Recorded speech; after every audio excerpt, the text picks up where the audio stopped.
کہ ایک واقعہ آگے آ رہا ہے, ٹھیک ہے, اس میں اہل ایمان کو گھڑوں میں ڈال کر اور ان کو آگ لگا دی گئی تھی, ٹھیک ہے. ریزن کیا تھا وہ ابھی آگے جا کے دیکھیں گے, لیکن ابھی آپ اس کے معنوں میں سمجھ لیں کہ اس سے مراد یہ ہے, شاہد سے مراد یہاں پر یہ ہے کہ آگ میں ڈالے جانے والے لوگ, اور مشہود سے مراد ہے کہ جو بیٹھ کر ان کے جلنے کا تماشا دیکھ رہے تھے. تو یہ زیادہ ریلیونٹ, بالکل ہی ریلیونٹ آیت کا معنی بن رہے ہیں یہاں پہ. اب اس کے بعد جو ہے نا آگے اس کو دیکھتے جاتے ہیں. آیت نمبر 4 سے لے کے 10 تک میں جو ذکر کیا جا رہا ہے اس کے حساب سے بات یہ ہو رہی ہے کہ جن لوگوں نے کچھ لوگ تھے کہ جنہوں نے خندقیں کھود کر اس میں اللہ کا نام لینے والوں کو ڈالا اور ان کو آگ لگا کر ہلاک کر دیا, تو ان کے لیے یہاں بات آ رہی ہے کہ ان کے لیے بربادی ہے اور ہلاکت ہے, اور اللہ قتلا کا مطلب ہوتا ہے اللہ کی رحمت سے دوری اور بربادی ہے. دوسری بات, اگلی جو بات ہے وہ ہمیں پتہ چل رہی ہے کہ یہ خندقیں کیا تھیں. ابھی ذرا بلٹ اپ ہو رہا ہے نا واقعہ, ابھی بتاؤں گی میں اس کا واقعہ. تو یہ ایندھن والی آگ تھی, بار بار ریپیٹ کی جا رہی ہے بات کہ جو اہل ایمان کو اس میں جھونک دیا گیا تھا. اچھا, اب لوگ کون بیٹھے ہوئے تھے جو یہ تماشا دیکھ رہے تھے مشہود؟ تو یہ کافر بادشاہ خود تھا, اس کے ہیلپرز تھے جو کارندے کہلاتے ہیں, وہ آگ کے کنارے بیٹھے ہوئے تھے اور جلنے والے اہل ایمان کا تماشا بیٹھ کر دیکھ رہے تھے. اب یہ نا پورا واقعہ آ رہا ہے آگے تک, جو بھی میں نے آیات پڑھی تھی اب اس کے حوالے سے آیت نمبر 10 تک جو ہم نے بات کی ہے نا اس کے حوالے سے ایک واقعہ ہے جو میں آپ کے سامنے رکھ دیتی ہوں.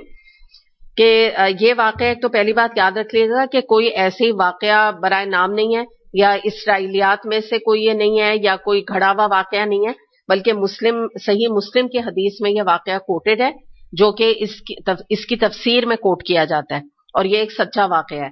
اور اس کو آپ یہ سمجھ لیجئے کہ جیسے اصحاب کہف کا واقعہ ہے, ہم اس کو ایک حقیقت مانتے ہیں اور ہسٹری میں بھی اس کا ذکر 7 سلیپرز کے نام سے ملتا ہے, اسی طرح یہ اصحاب الاخدود کا واقعہ ہے, جو کہ آپ یہاں قرآن میں بھی اس کے ٹیکسٹ میں بھی آپ یہاں دیکھ رہی ہیں کہ یہاں پر آئے گا نا ذات الوقود, ٹھیک ہے. اور اس سے پہلے آیت نمبر 4 میں دیکھیے اصحاب الاخدود, ٹھیک ہے. تو اصحاب کہف تو اصحاب اخدود. اب یہ کون ہے یہ لوگ اصحاب اخدود؟ ان کے بارے میں ایک واقعہ پورا آتا ہے کہ ہوا یہ تھا کہ ایک زمانے میں ایک بادشاہ تھا, تو وہ ظاہر کافر تھا, تو اس کا ایک جادوگر اور کاہن سود سیر اس کا اپنا تھا, یعنی آپ سمجھ لیجیے پرائیویٹلی جیسے ہوتے ہیں نا بادشاہ رکھتے ہیں, تو وہ اس سے فیوچر کا حال اور ہاتھ واتھ دکھاتا رہتا تھا اور چیزیں پوچھتا رہتا تھا. تو جب وہ کاہن بوڑھا ہو گیا کافی, تو اس نے بادشاہ سے کہا کہ تم مجھے کوئی ذہین سا کوئی انٹیلیجنٹ سا لڑکا دے دو میرے انڈر, اور میں اس کو یہ علم کہانت کا علم اس کو میں سکھاؤں گا, اور تاکہ تمہارا آگے جو ہے پھر یہ جگہ سنبھال لے میری. تو بادشاہ نے ایک بہت ہی سمجھدار سا اچھا انٹیلیجنٹ لڑکا جو ہے وہ اس کے سپرد کر دیا, اور لڑکا وہاں پر اس کے بعد ٹریننگ لینے کے لیے جانے لگا. ٹھیک ہے, یہ میں آپ کو نا اپنے الفاظ میں بتا رہی ہوں, ورنہ یہ پورا واقعہ نقل ہے صحیح مسلم میں, سمجھانے کے لیے میں اس طرح آپ کو ایزی کر رہی ہوں. تو راستے میں یہ ہوا کہ جب یہ اپنی سیکھنے کے لیے یا کہانت وغیرہ سیکھنے کے لیے جاتا تھا, تو راستے میں ایک راہب کا گھر بھی پڑتا تھا, مکان پڑتا تھا راستے میں. تو یہ لڑکا آتے جاتے اس سے امپریس ہو کے وہاں اس کے پاس بیٹھ کے دین سیکھنے لگا. اب آپ راہب نا آج کے زمین میں نہیں سمجھیے گا کہ جیسے آج کوئی کرسچن ہے. اپنے دور کے جو عیسیٰ علیہ السلام کو ماننے والے تھے وہ کون تھے؟ مسلمان تھے. ان کو ہم کرسچن نہیں کہیں گے نا, کرسچن تو آپ عیسیٰ علیہ السلام کے وفات کے بعد کی ٹرم ہے, ٹھیک ہے. تو سمجھانے کے لیے آپ کو راہب کہا جا رہا ہے, مطلب اس کا ایمان تھا عیسیٰ علیہ السلام پہ اور وہ اسی کانسیپٹ کے اوپر تھا. تو یہ وہاں اس کے پاس بیٹھنے لگا, باتیں سننے لگا, اس کو وہ باتیں بہت اچھی لگیں, تو اس کا ایمان کا لیول بہت بڑھ گیا. بجائے اس کے کہ وہ کہانت وغیرہ سے امپریس ہوتا, وہ تو بالکل ہی ساری عیسیٰ علیہ السلام کی تعلیم سے امپریس ہو گیا اور ایک اللہ کا وہ طلبگار بن گیا. اب کیا ہوا کہ آہستہ آہستہ جو ہے وہ راہب نے جب اس کو ٹریننگ کرنی شروع کی, تو اس نے دیکھا کہ اس کے اتنا خلوص اس کے اندر ایمان کا تھا اور اتنا اسٹرانگ اس کا ایمان تھا کہ وہ اس نے بہت ساری چیزیں جیسے مادرزاد, اندھے اور ابرص اور دیگر بیماریوں کا بھی علاج وہ کرنے لگ گیا. یہ کون کرتا تھا؟ عیسیٰ علیہ السلام نا. تو وہ کرنے لگ گیا, لیکن اس کا طریقہ کیا ہوتا تھا کہ جو بھی اس کے پاس آتا تھا, راہب کے پاس پیشنٹ آتا تھا, تو وہ کہتا تھا کہ شرط میری یہ کہ تم اللہ پر ایمان لاؤ، اور جب وہ ایمان لے آتا تھا تو وہ اس نابینا کے لیے دعا کر دیتا تھا، برس والے کے لیے دعا کر دیتا تھا، بس اللہ اللہ سے جوڑتا تھا، وہ سب کے سامنے دعا کر دیتا تھا، اور پہلے کہتا تھا کہ تم اللہ پر ایمان لاؤ. تو جب اللہ پہ وہ ایمان لے آتے تھے تو پھر وہ دعا کر کے علاج کرتا تھا، اور اللہ نے اس کے ہاتھ میں تاثیر رکھی تھی کہ اس کی دعا قبول ہو جاتی تھی. اس کے علاوہ اور وہ کوئی کام نہیں کرتا تھا، کہانت وغیرہ. تو اس طرح سے کافی اس کا نام ہو گیا اور لوگ اس کو پہچاننے لگے. اب یہ بات جو ہے نا بادشاہ تک پہنچ گئی کہ یہ اس طرح سے لوگوں کا علاج کر رہا ہے. اچھا، اور وہ جو دعا کرتا تھا وہ صرف یہ کہتا تھا کہ اللہ تعالیٰ اس کو تو شفا دے دے، اس کی آنکھوں میں نور دے دے، یا مثال کے طور پہ اس کا برس دور کر دے، بس اور کوئی بات نہیں کرتا تھا. اب یہ خبر جب بادشاہ تک پہنچی تو وہ تو پریشان ہو گیا. اس نے کہا یہ کیا چکر شروع ہو گیا. تو جتنے لوگوں ایمان لے آئے تھے اس کے کہنے پر، تو پہلے تو اس نے ان کو قتل کرا دیا. اس کے بعد کیا ہوا کہ اس نے اس لڑکے کے بارے میں انسٹرکشن دی، یعنی کچھ کو قتل کرایا، سارے سب تو نہیں ہوئے تھے نا، تو بہت لوگ ایمان اس کے کہنے سے لے آئے. اب اس نے اپنے کارندوں کو بلایا اور کہا کہ اس لڑکے کو لے جاؤ اور پہاڑ کی چوٹی پر لے جا کر اس کو نیچے پھینک دو تاکہ اس کا کام تمام ہو جائے. اب یہ لڑکا جب اوپر چڑھا تو اس نے کچھ بھی نہیں کیا، صرف اللہ سے دعا کی کہ اللہ تعالیٰ تو میری جان بچا لے، اور ایسے ایسے میرے اوپر یہ وقت پڑ گیا. اتنے میں کیا ہوا کہ پہاڑ میں لرزش پیدا ہوئی، پہاڑ ہلنے لگا، اور جو اس کو اس کے کارندے لے کر گئے تھے وہ سارے پہاڑ کے ہلنے سے نیچے گرے اور وہ مر گئے اور وہ زندہ بچ گئے. اب بادشاہ پھر پریشان ہو گیا، اس کی تو پوری ترکیب ہی الٹ گئی. اب اس نے کیا کیا، اس نے کہا کچھ اور اپنے کارندے لیے اور انٹیلیجنٹ لوگ لیے، اس نے ان کے سپرد کیا اور کہا کہ ایسا کرو ایک کشتی لو اور سمندر میں تم لوگ سب جاؤ اور بیچ سمندر میں جا کے اس کا کام تمام کرو، اسے پھینک دو کشتی سے نکال کے. مطلب بہت ہی ڈینجرس، یہ تو میرا تھرون ہے اس کے لیے یہ تو ایک وہ تھریٹ بن گیا ہے. تو اب یہ جب پھینکنے لگے اس کو تو وہاں بھی یہ سمجھ گیا ان کا پلان، ظاہر ہے وہ انٹیلیجنٹ تھا. تو اس نے پہلی اللہ سے نا دعائیں شروع کر دی کہ اللہ تو مجھے بچا لے، یہ لوگ مجھے غرق کرنا چاہ رہے ہیں، اور یہ نا خوب اس نے دعائیں کی. تو اللہ نے اس کی تاثیر تو رکھی تھی نا دعا میں. تو کیا ہوا کہ کشتی میں سارے لوگ غرق ہو گئے، کشتی الٹ گئی اور یہ بچ گیا پانی میں. تو اب کیا ہوا کہ بادشاہ جو ہے وہ تو بالکل ہی ڈر بھی گیا اس سے اور پریشان بھی ہو گیا کہ یہ کس قسم کا پیدا ہو گیا ہے نا انسان، کہ یہ تو کسی طرح مر ہی نہیں رہا ہے. تو اب اس کو بادشاہ کی ویکنس پتہ چل گئی اس لڑکے کو، اور تھا بڑا اللہ والا. تو یہ بادشاہ کے پاس گیا اور کہنے لگا کہ تمہاری تو مجھے ایسا لگتا ہے تمہاری بڑی خواہش ہے کہ تم مجھے ہلاک کرنا چاہتے ہو نا، تم سمجھتے ہو کہ میں تمہارے لیے تھریٹ ہوں.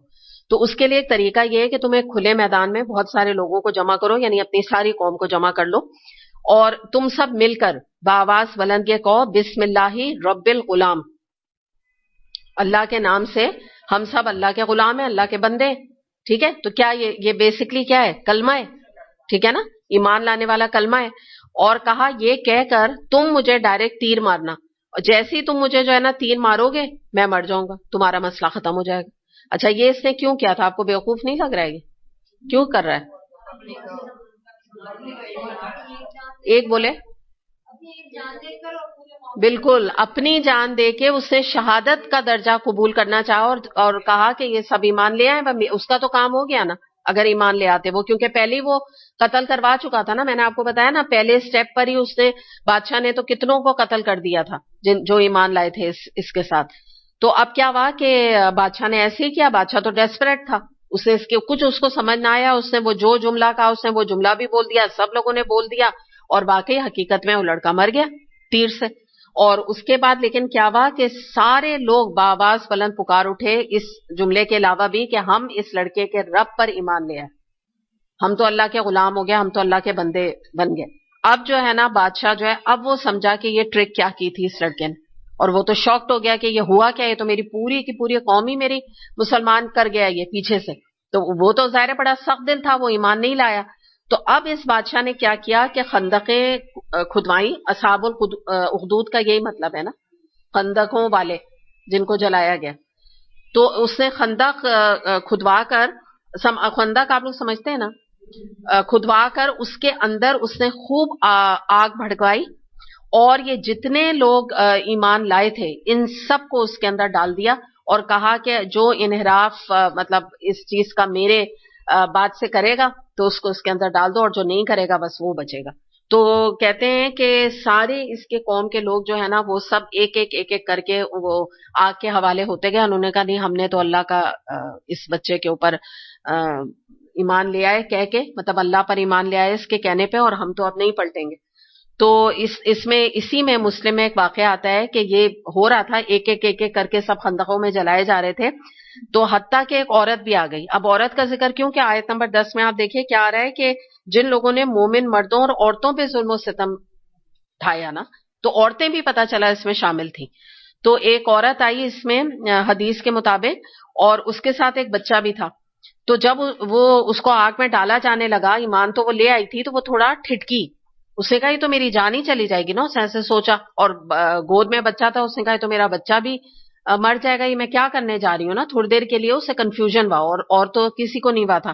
تو کیا ہوا کہ بچہ جو ہے وہ چھوٹا بچہ ایک معجزے کے طور پہ بول پڑا, اور اس نے کہا کہ اماں تو صبر کر, تو ہی حق پر ہے, یعنی تم بس آنکھیں بند کر کے اس پہ کود جاؤ, یہی اللہ کا جو ہے حکم ہے. تو یہ صحیح مسلم میں یہ پورا واقعہ آتا ہے. ابن کثیر میں بھی تفسیر کی جو کتاب ہے اس میں ایک دو واقعہ تھوڑے ملتے جلتے اور بھی زیادہ اس میں نقل کیے گئے ہیں, لیکن میں نے آپ کو شارٹ کر کے موسٹ اوتھینٹک جو واقعہ ہے وہ میں نے آپ کے سامنے رکھا ہے. اور اس میں اور بھی ڈیٹیلز ہیں, لیکن میں نے اس کو تھوڑا شارٹ کر دیا ہے.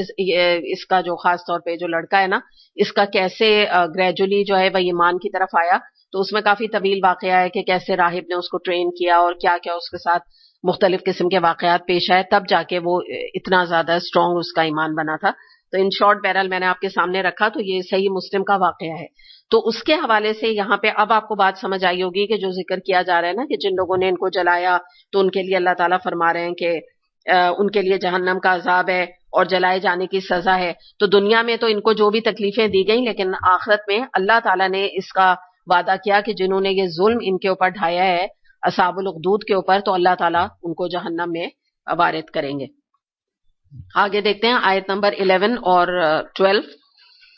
ان الذین آمنوا وعملوا الصالحات لهم جنات تجری من تحتها الانہار ذلک الفوز الکبیر ان بطش ربک لشدید. جو لوگ ایمان لائے اور جنہوں نے نیک عمل کیے, یقیناً ان کے لیے جنت کے باغ ہیں جن کے نیچے نہریں بہتی ہوں گی, یہ ہے بڑی کامیابی, در حقیقت تمہارے رب کی پکڑ بڑی سخت ہے. تو پہلی جو بات آ رہی ہے وہ تو ظاہر ہے ایک نیچرل بات ہے کہ جو لوگ ایمان لائے اور جنہوں نے نیک عمل کیے, تو یقیناً جو مومن ہوتا ہے وہ تو, اگر آپ اس آیت کو پیچھے کی آیت سے جوڑیں تو آپ کو یہ اندازہ ہوگا کہ یہاں جو بات کی جا رہی ہے وہ یہ ہے کہ مومن کے اوپر دنیا میں جو بھی تکلیفیں آتی ہیں, ایذا آتے ہیں, اذیتیں آتی ہیں, تو وہ اس سے گھبراتے نہیں ہیں, کیونکہ ان کی نظر جو ہوتی ہے وہ آخرت کے اوپر ہوتی ہے. تو جو ان کو دنیا میں چھوٹی موٹی اذیتیں ملتی ہیں ان کو وہ اگنور کر کے آخرت کی جو آرام ہے اور آخرت کی جو نعمتیں ہیں اس کی طرف وہ اپنی توجہ رکھتے ہیں. تو ایسی آپ سمجھ دیجئے اس واقعے سے ہمارے لیے سب سے بڑا سبق یہ موجود ہے, اور یہ ان کے حوالے سے کہ جو جنت کی خوشخبری اس آیت میں ہے کہ دیکھیں آج ہمارے پاس بھی یہ ٹائم ہے یا ہماری چوائس ہے, دونوں چیزیں موجود ہیں کہ انسان چاہے تو اپنے آپ کو اللہ کی القہار کی صفت کا مستحق ٹھہرا لے, چاہے تو اللہ کی غفور الرحیم والی صفت کا مستحق ٹھہرا لے. تو ہم نے تو کرنے کام یہ ہوتے ہیں کہ نافرمانی کے, لیکن چاہتے کیا ہے ہم اللہ کہ اللہ ہمارے لیے غفور الرحیم ہے. تو ایسے نہیں ہوتا, ہمیں کام بھی ویسے ہی کرنے پڑیں گے تو اللہ کی جو کوالٹی ہے وہ پھر میچ کرے گی نا ہمارے عمل کے ساتھ. تو آج ہمارے پاس بھی یہ چوائس اسی طرح کی موجود ہے.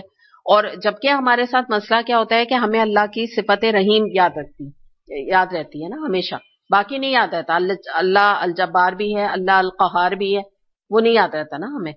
دوسری بات یہ ہے کہ یاد رکھیں کہ جو پریشرز ہیں, آزمائشیں ہیں, مصیبتیں ہیں, یہ تو حصہ ہیں دنیا میں نا, اور خاص طور پہ دین پہ چلنے کا ایک حصہ ہیں. تو کامیاب دراصل وہی ہے کہ جو کہ جیسے حالات ہوں اس میں اپنی جو اکارڈنگلی اپنے آپ کو مولڈ کر لیں. ٹھیک ہے, حالات کے سدھرنے کا ویٹ نہیں کرتا رہے کہ حالات جب درست ہوں گے, ماحول جب کنڈیوسو ہوگا تو میں بھی چینج ہو جاؤں گا. تو یہ تو ایک ناکامی کی سوچ ہے, یہ ایسا کبھی ہمیشہ ہو نہیں سکتا. ایسا نا کوئی امریکہ میں رہ رہا ہے, اگر وہ یہ کہے کہ جب سارے لوگ نماز پڑھنے لگیں گے تو میں بھی شروع کر دوں گا, تو یہ تو زندگی ختم ہو جائے گی, وہ خود بھی مر کھپ جائے گا, قیامت بھی آ جائے گی. تو کیسے ممکن ہے کہ امریکہ میں کافر رہتے ہیں وہ نمازیں پڑھنی شروع ہو جائیں؟ تو یہ جو چیز ہے نا, یہ سوچ تو بڑی نان پروڈکٹیو سوچ ہے نا. تو کرنے کا کام یہ ہوتا ہے کہ انسان جو ہے انتظار نہیں کرتا. جو دین والے ہوتے ہیں نا, جو عمل کرنے والے ہوتے ہیں, آپ ان کو پیچھے دیکھ لیجئے جن کا ذکر کیا جا رہا ہے, انہوں نے اپنی جان دینا گوارا کر لیا. انہوں نے کہا یہ موقع ہے, ہم اللہ کی راہ میں شہید ہو رہے ہیں, بس ٹھیک ہے, یہ موقع دوبارہ ہمیں نہیں ملے گا. انہوں نے ویٹ اینڈ سی ایٹیٹیوڈ نہیں کیا کہ چلو اچھا بھی دیکھتے ہیں, پھر سوچیں گے, پھر دیکھیں گے, ہو سکتا ہے بادشاہ بدل جائے, ایمان لے آئے تو پھر ہم بھی ایمان لے آئیں گے. تو یہ اس چیز میں ہمارے لیے بہت بڑی سبق ہمیں موجود ہے, کیونکہ دیکھیے اگلی آیت میں اللہ تعالیٰ نے کیا فرمایا, بے شک تمہارے رب کی پکڑ بڑی سخت ہے. یعنی مراد یہ ہے کہ اگر تم اللہ کی راہ میں اپنی جان نہیں دو گے اور دنیا پرستی کا شکار رہو گے, دنیا کے پروز اینڈ کونس تولتے رہو گے, تو پھر یاد رکھو لوٹ کے پلٹ کے تو تمہیں اللہ کے پاس ہی آنا ہے. تو پھر اس کے بعد اس کی پکڑ تو اس کی آ جائے گی اگر تم نے اپنی زندگی پریفر کیا نافرمانی میں گزارنے کی. اگر تمہاری زندگی کی پریفرنس اللہ کی نافرمانی ہے تو پھر یاد رکھو اللہ کی پکڑ بھی آئے گی. یہ نہیں ہوگا کہ تم جو ہے نا کام ایسے کرتے رہو اور پھر یہ امید اللہ سے اچھی لگا کے رکھو, پھر تو اللہ تعالیٰ پکڑے گا. جیسا عمل ہوگا اسی کے حساب سے اللہ کی پکڑ آئے گی, اور انہی کے لیے پکڑ آئے گی جو جس طرح کا کام کریں گے. آگے آیت نمبر 13, 14, 15, 16. انہ ہوا یبدی و یعید وہو الغفور الودود ذو العرش المجید فعال لما یرید. وہی پہلی بار پیدا کرتا ہے, وہی دوبارہ پیدا کرے گا. وہ بخشنے والا, محبت کرنے والا, عرش کا مالک ہے, بزرگ و برتر ہے, اور جو کچھ چاہے کر ڈالنے والا ہے. اب دیکھیے پہلی بات یہ بتائی گئی یہاں سے کہ وہی پہلی بار پیدا کرتا ہے, وہی دوسری بار. یعنی کافروں کا جو اعتراض بہت دفعہ اللہ تعالیٰ نے اس کے اوپر بات کی ہے کہ ایک چیز پہلی دفعہ بنانا تو رادر مشکل کام ہوتا ہے, دوبارہ تو کوئی مشکل ہوتا نہیں, اور وہ بھی اللہ کے لیے جو کہ دنیا میں کن فیکون فرماتا ہے تو وہ چیز ہو جاتی ہے. تو تم اس کی فکر نہ کرو. یعنی فوراً اللہ نے کہا کہ میری پکڑ بہت سخت ہے. پھر کافروں کا اعتراض اگر آیا کہ ہم کہاں اٹھائے جائیں گے, تو اس پر اللہ تعالیٰ فرما رہا ہے کیوں نہیں اٹھائے جاؤ گے, کیسے نہیں دوبارہ سے تم اٹھائے جاؤ گے. جب اللہ تعالیٰ نے پہلی دفعہ تمہیں پیدا کیا وہی تمہیں جلا کھڑا کرے گا, تمہارا حساب کتاب لے گا اللہ تعالیٰ. تمہیں دوزخ یا جنت میں کیوں نہیں ڈالے گا, بالکل تمہارا انجام یہ ہونے والا ہے, کچھ نہ کچھ اچھا برا وہ تم خود بنا رہے ہو. دوسری بات, وہ بخشنے والا اور محبت کرنے والا ہے. پھر اللہ تعالیٰ نے فوراً اب دوسرے بندوں کو مخاطب کر دیا اور فرمایا کہ یہ وہ رب تو ایسا رب ہے, ودود کا مطلب یہ ہوتا ہے بہت زیادہ محبت کرنے والا. جیسے ہم کہتے ہیں نا کہ ہم کہتے ہیں آئی لو اللہ, تو اس طرح آپ سمجھ لیجئے کہ اللہ کا اپنے بندوں کے لیے جو پیار ہے اس صفت کو ودود کہتے ہیں. تو یہاں بتا دیا کہ تم نے اللہ کو کیا سمجھا ہوا ہے, اللہ تو بخشنے والا ہے, اللہ تو بخشنے کے لیے بیٹھا ہوا ہے. اللہ تعالیٰ تو کہتا ہے کہ میرے بندے جو تمہاری خطائیں ہو گئی, تم سے بھول ہو گئی, چوک ہو گئی, تم لوٹ آؤ, پلٹ آؤ, گرتے پڑتے دوبارہ آ جاؤ, میں تمہیں دوبارہ سے تھام لوں گا. حالانکہ آپ دیکھیں کہ جو بھی کوئی ریجیکٹڈ چیز ہوتی ہے, سیکنڈ ہینڈ چیز ہوتی ہے, گندی چیز ہوتی ہے, کوئی نہیں لیتا اس کو. کون لیتا ہے, کوئی ویلیو نہیں. آپ دیکھیں بعض دفعہ نئی نئی گھر میں چیزیں ہوتی ہیں, لوگ کہیں شفٹ ہونے لگ جاتے ہیں, امریکہ چلے گئے, لنڈن چلے گئے, نیا فرنیچر رکھا ہے, لیکن کیسے کوڑیوں کے مول بکتا ہے نا یہ بات. کیوں, وجہ کیا ہوتی ہے, سیکنڈ ہینڈ ہو جاتا ہے, پرانا ہو جاتا ہے, گندا. ایک چائے کا ایک قطرہ بھی گر گیا تو بیکار ہو گیا. تو آپ یہ دیکھیں اگر دیکھا جائے تو ایسے بندے جو گناہوں سے لت پت ہوتے ہیں, گناہوں کی گندگی سے لت پت ہوتے ہیں, ان کو تو اللہ کو لینا ہی نہیں چاہیے نا. اللہ تعالیٰ کہ یہ کیا گندے آ گئے بندے, جبکہ میرے اتنے سارے اور بندے نیک کا موجود ہیں, تو مجھے کیا ضرورت ہے میں اس فلت کو لوں اور اس کو اپنے داخل کروں جنت میں, یا اس کو کوئی امید دلاؤں. لیکن آپ یہ دیکھیں یہ اللہ کا ظرف ہے, ہمارا یہ ظرف نہیں ہے. ہم نہیں لینا پسند کرتے ایسی چیزیں. کباڑی جو ہوتا ہے اس کے بیچارے کی ذرا وہ ٹھیلا تو دیکھیں اس میں کیا چیزیں ہوتی ہیں, کس قدر بیکار. ہمیں تو کوئی کیا ہم اٹھا کے پھینک دینا. تو اللہ تعالیٰ نے یہاں فرما رہے ہیں کہ میں تو بخشنے والا ہوں, محبت کرنے والا ہوں, عرش کا مالک ہوں, بزرگ ہوں, برتر ہوں. مطلب میری پوزیشن بھی تم دیکھو, نہ میری محبت بھی دیکھو, پھر میری پوزیشن بھی دیکھو کہ میں تمام مخلوقات میں سب سے بلند ہوں, سب سے اوپر ہوں, میرے تو مقابلے کا کوئی نہیں, ہر چیز کے خزانے میرے ہاتھ میں, پھر بھی تم ایمان نہیں لاتے. تو یعنی کیا مراد ہے کہ شرم کا مقام ہے تمہارے لیے کہ اتنا محبت کرنے والا رب, اتنا قادر رب, اتنا کچھ اس کے ہاتھ میں ہے ایسا رب, اور اس کے باوجود تم اس کے اوپر ایمان نہیں لا رہے. اس کا تذکرہ کیا جا رہا ہے. دوسری جو بات ہے آگے بڑی امپورٹنٹ بات آ رہی ہے کہ وہ جو چاہے کر ڈالنے والا ہے, ہر چیز جو ہے اس کے ہاتھ میں ہے. یعنی مراد یہ ہے کہ اللہ تعالیٰ جب کسی چیز کا فیصلہ کر دیتا ہے تو اس کو کوئی کوشچن نہیں کرنے والا, اس کے حکم کو, اس کی مشیت کو کوئی ٹالنے والا نہیں ہے, اس سے کوئی سوال نہیں کرنے والا, اور نہ ہی کرنا چاہیے. یہ جو لوگ کہتے ہیں نا وائی می، میرے ساتھ ایسا کیوں ہو گیا، اٹھا دے، وائی می، میرے ساتھ ایسا کیوں ہوا، میرے ساتھ ہی کیوں، یہ میری قسمت میں لکھا تھا، یا یہ کہ میرے ساتھ ایسا نہیں ایسا ہونا چاہیے تھا، اللہ کو میرا یہ نہیں ایسے میرا کام کرنا چاہیے تھا.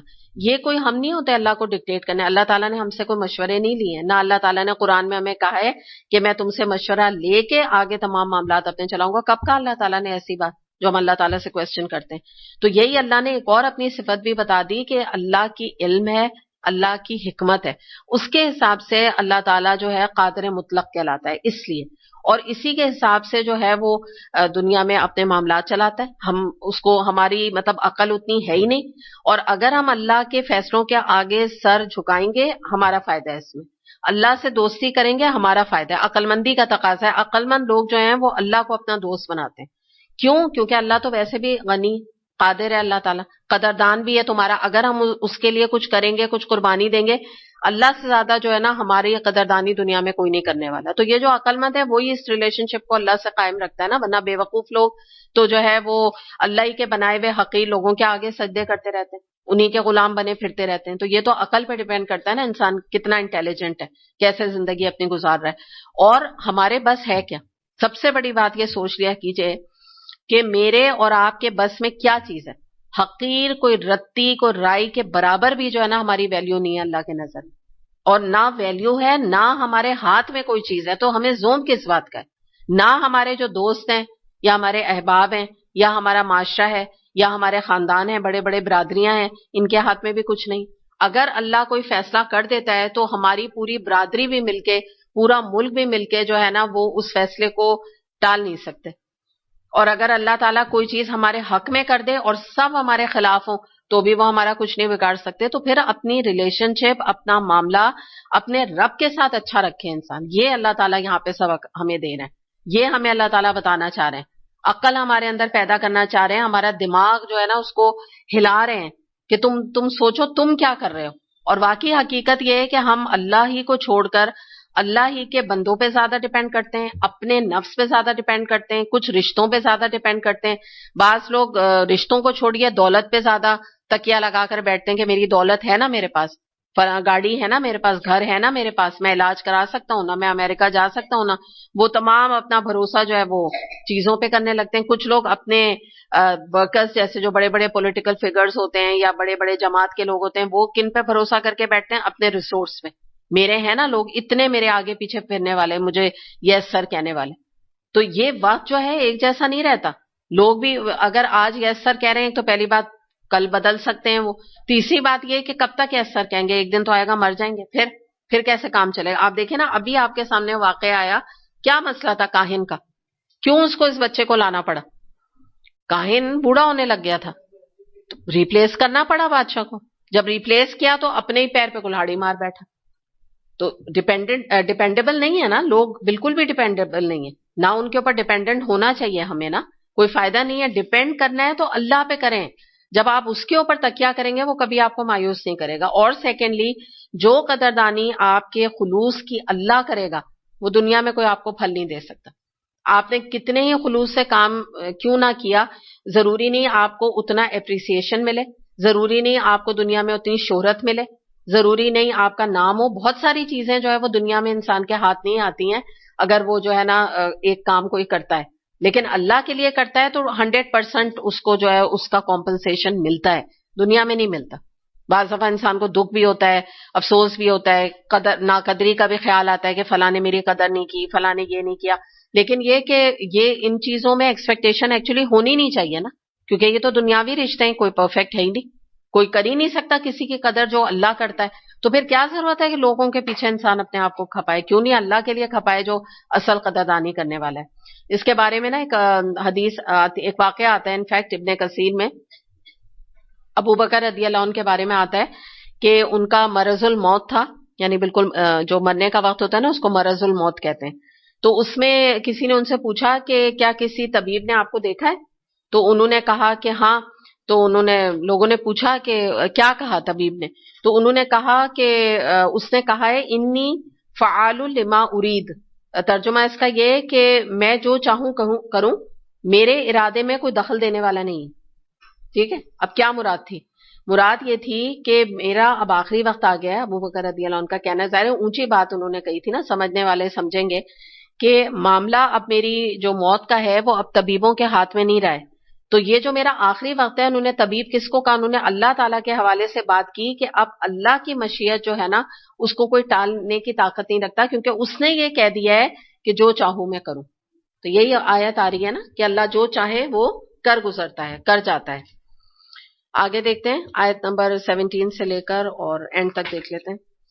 حل اتاک حدیث الجنود فرعون و ثمود بل الذین کفروا فی تکذیب واللہ من ورائہم محیط بل ہوا قرآن مجید فی لوح محفوظ.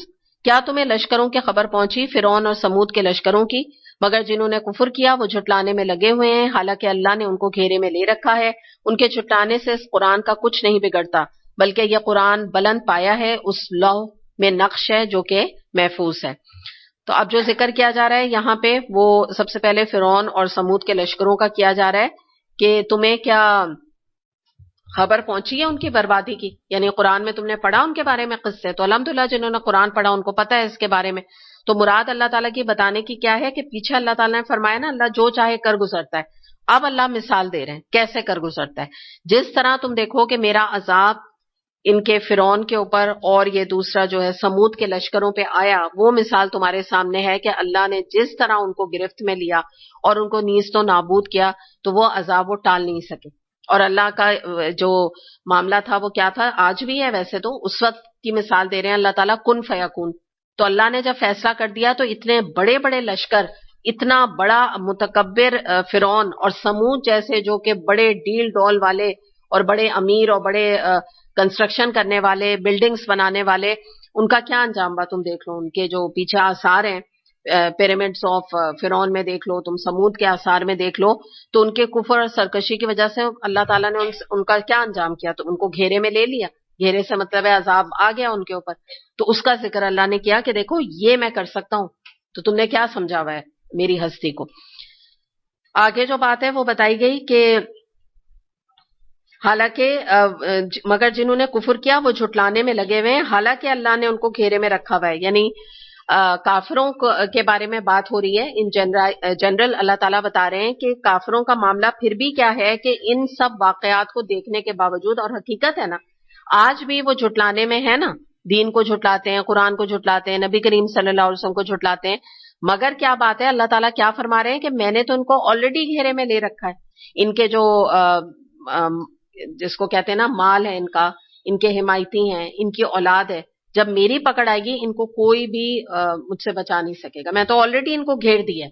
کس چیز میں؟ عذاب میں، جہنم میں. ان کا آلریڈی فیصلہ ہو گیا ہے. جیسے ایک ہوتا ہے نا دا لائن از مارکڈ، کہتے ہیں نا یہ لائن مارک کر دی گئی ہے، یہاں تک پلاٹ ہے، آپ اپنا کنسٹرکشن کرا سکتے ہیں. مثال دے رہی ہوں میں، یا کوئی بھی کہیں پر بھی ایک لائن ڈرا کر دی جاتی ہے کہ بس اتنا حصہ آپ کا ہے.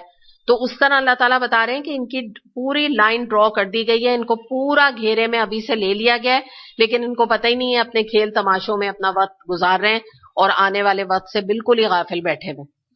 اگلی بات قرآن کی یہاں بتائی جا رہی ہے کہ اللہ تعالیٰ نے فرمایا کہ اور ان کے جھٹلانے سے قرآن کا کچھ نہیں بگڑتا. یعنی مراد یہ ہے کہ قرآن اتنا قابل احترام، اور قرآن مجید، قرآن کریم اس کو کہا جاتا ہے کہ کوئی بھی قرآن کو جھٹلانا اصل میں کیا ہے؟ اللہ کو جھٹلانا ہے. اللہ کو جھٹلانا دراصل کیا ہے؟ قرآن کو جھٹلانا. تو مراد یہ ہے کہ اگر کوئی کل بھی اور آج بھی قرآن کو جھٹلائے گا، قرآن کو اگنور کرے گا، لیٹ سے اگنور کرے گا، مسلمان تو اگنور کرتے ہیں نا، جھٹلاتے تو نہیں ہیں، کافر جھٹلاتے ہیں، تو بھی اس کی عزت میں کوئی کمی نہیں ہوگی، کیونکہ اس کا اوریجنل جو ہے قرآن، اس کے بارے میں اللہ تعالیٰ نے پہلے بھی بتایا، یہاں بھی اللہ تعالیٰ کلیئر کر رہے ہیں کہ لوح محفوظ میں ہے.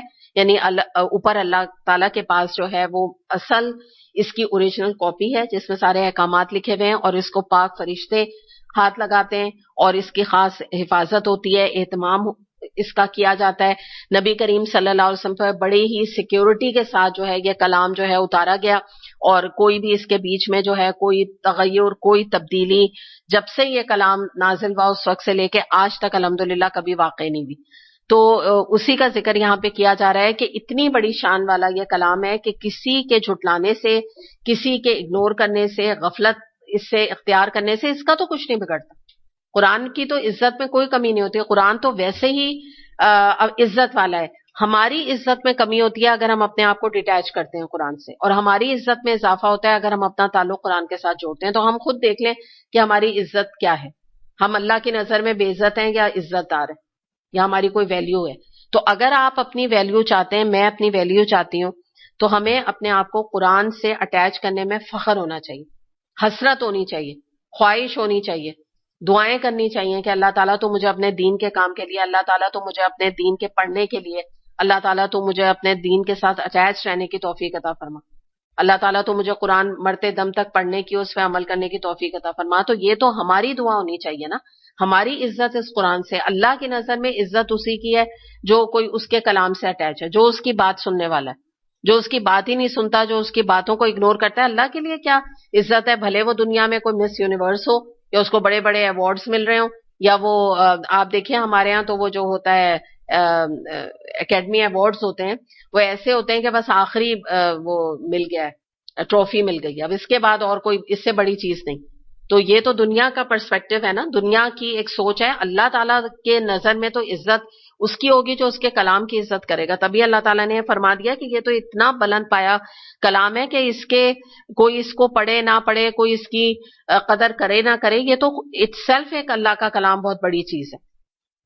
تو اب یہاں پر ہمیں یہ دیکھنے کی ضرورت ہے کہ ہمارا معاملہ قرآن کے ساتھ کیا ہے. آپ دیکھیں قرآن کے بارے میں مسلم میں حدیث آتی ہے کہ قرآن تمہارے حق میں یا تمہارے خلاف حجت بنے گا قیامت کے دن. تو ہم دیکھ لیں ہمارا اگر وقت قرآن کے ساتھ گزر رہا ہے، ہم قرآن کے ساتھ کوئی اپنا تعلق رکھے ہوئے ہیں، تو یقیناً وہ ہمارے حق میں گواہی دے گا. حجت کا مطلب ہوتا ہے کہ وہ باقاعدہ ہمیں ہمارا گواہ بنے گا، ہمارے لیے آرگیو کرے گا اللہ تعالیٰ سے کہ اس کو بخش دو. اور اگر ہمارا کوئی تعلق ہی نہیں ہے قرآن سے، ہم اس کو کھول کے ہی نہیں دیکھتے، یا کوئی بھی جس کا کوئی تعلق نہیں ہے، غفلت کا ایٹیٹیوڈ قرآن کے ساتھ ہے، تو ظاہر ہے اس کے خلاف حجت بنے گا. وہ تو کہے گا اللہ تعالیٰ یہ آج قرآن کر رہی ہے یا یہ بندی قیامت کے دن، تو اس نے تو کبھی میرے اس کلام کو کھول کے بھی نہیں دیکھا. وہ تو کیوں وہ فیور کرے گا جب اس کو کوئی بے اتنائی اس کے ساتھ بڑھتی گئی ہوگی. اور آپ کو پتا ہے، میں نے آپ کو ایک حدیث بتائی تھی کہ قبر میں بھی قرآن جو ہے وہ خوبصورت ساتھی کی شکل میں ساتھ دے گا اپنے مومن بندے کا. تو یہ ہے کہ یاد رکھیں کہ جو آج اس کتاب کے ساتھ ہمارا معاملہ ہے، کل قیامت میں وہی معاملہ ہمارا انجام اور معاملہ ہوگا اللہ کے سامنے. اسی طرح ہمارا بھی حساب کتاب ہوگا، ویسے ہی ہمارا بھی انجام ہوگا. جو آج ہم قرآن کو جتنا وقت دے رہے ہیں، جتنا اس کو وقت دے رہے ہیں، جتنی اس کو عزت دے رہے ہیں، جتنا فخر کے ساتھ اس کلام کو تھام رہے ہیں، تو اگر یہ معاملہ ہے تو ایسے ہی ہمارا بھی انجام متوقع ہے انشاءاللہ کہ ایسے ہی ہوگا. لیکن اگر کوئی آج اس کتاب کو نہیں اٹھا رہا ہے، آج اس کتاب کو کوشچن کر رہا ہے، بلکہ الٹا اعتراض کر رہا ہے، اور بلکہ الٹا تنقید کا نشانہ بنا رہا ہے، تو پھر وہ یاد رکھے قیامت کے دن پھر اس کو بھی تنقید کا نشانہ بنایا جائے گا، اس کو بھی کوشچن کیا جائے گا، اس پہ بھی سخت سخت باتیں اٹھائی جائیں گی. اس کو بھی کہا جائے گا کہ تم نے فلاں اللہ کے احکامات کو انکار کیا، کیوں کیا؟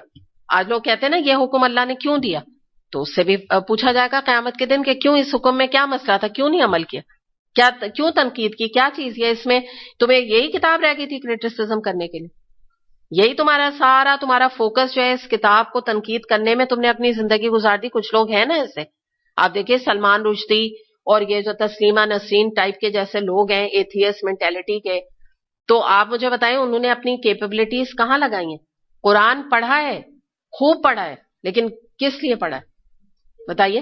اس میں سے ٹیڑھ نکالنے کے لیے، اس کو جس کو کہتے ہیں نا کہ ڈیویشن نکالنے کے لیے اللہ کی آیات میں. تو بس پھر ان سے بھی سوال جواب ایسے ہی ہوں گے جیسے وہ آج قرآن کے اوپر کرتے ہیں. انہوں نے یہ سب باتیں کی نا، سائنٹیفکلی رانگ ہے، فلاں سیٹنک ورسز نعوذ باللہ، تو اب پھر ان کو بھی اتنا ہی سخت کریٹیسزم اور سوالات ان سے کیے جائیں گے کہ لگ پتا جائے گا جس کو کہتے ہیں.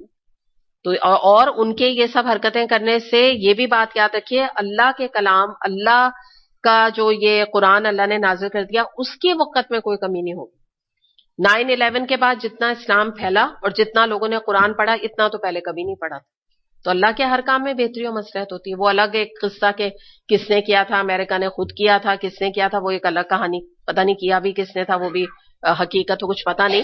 لیکن بات ساری یہی ہے کہ اللہ تعالیٰ نے ہر چیز کا جو ہے نا کوئی نہ کوئی اس کے اندر حکمت رکھی ہے، اور بڑا قرآن کو تو عروج ملا ہے اس واقعے کے بعد. دوسری بات یہ بھی ہے کہ ایک اور اس سے جو مطلب نکلتا ہے وہ یہ ہے کہ جو میں نے آپ کو بتایا نا لوح محفوظ میں اصل میں قرآن موجود ہے نا اوریجنل میں جگہ پر، تو وہاں جو فرشتے ہیں وہ بڑے پاک اور صاف اس کی حفاظت پہ لگے ہوئے ہیں، بڑے وی آئی پی فرشتے ہیں جو کہ اس کلام کی بھی حفاظت کر رہے ہیں۔ چلیں الحمدللہ مکمل وقت